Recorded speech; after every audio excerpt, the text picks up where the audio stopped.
back in Cincinnati.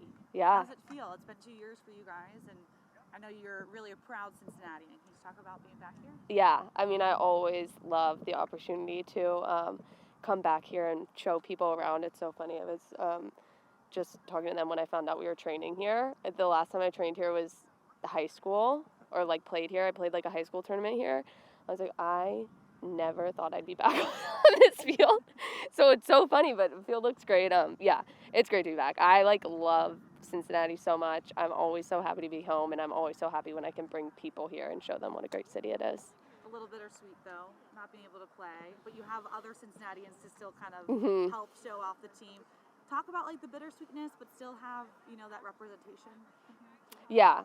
I mean, it is bittersweet. I obviously would love nothing more than to play, but it's not in the cards today. But hopefully, this week. But hopefully we'll be back at some point and I can play in front of Cincinnati again. But yeah, I mean, I'm like so happy to have two other people from Cincinnati on the team. I was so excited when I saw Emma got called in.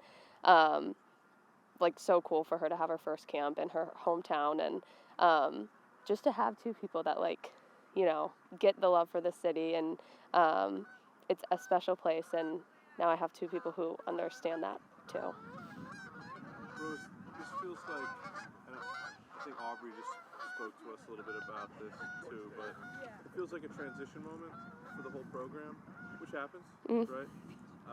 Maybe first time for yourself going through it, even just this week, you know, putting Twillith being the interim to the side, two very prominent mega stars from this team are stepping away from the program. How are you experiencing kind of this transition moment in the program's history? Well, I've only been here for a day, but yeah, I mean, I think this always happens after tournaments. There's this transition period. People retire, coaching changes. I think there's this happens a lot every tournament I've experienced. So yeah, I think the first camp back is always a little weird, but I think there's also it's a really good time to like kind of establish ourselves of what we want this next year to look like, this next cycle to look like, and it's also an opportunity to celebrate two amazing people and players. So I think it'll be a fun camp. What are the emotions of seeing Julie and Megan step away this week?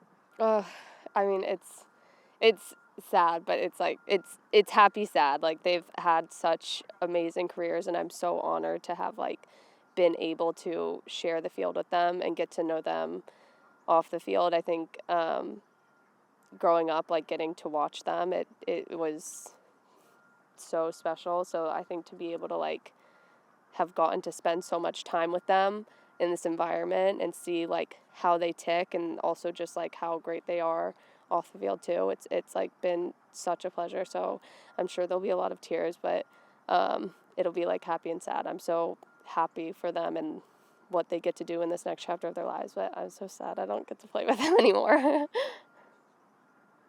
talk about the transition. Obviously not the result you guys wanted from the World Cup. How do you kind of move forward? There's a lot happening in this transition period to kind of get set for the Olympics. This feels like the first step, obviously. Yeah, I mean, it's a quick turnaround. The Olympics is less than a year away. Yeah.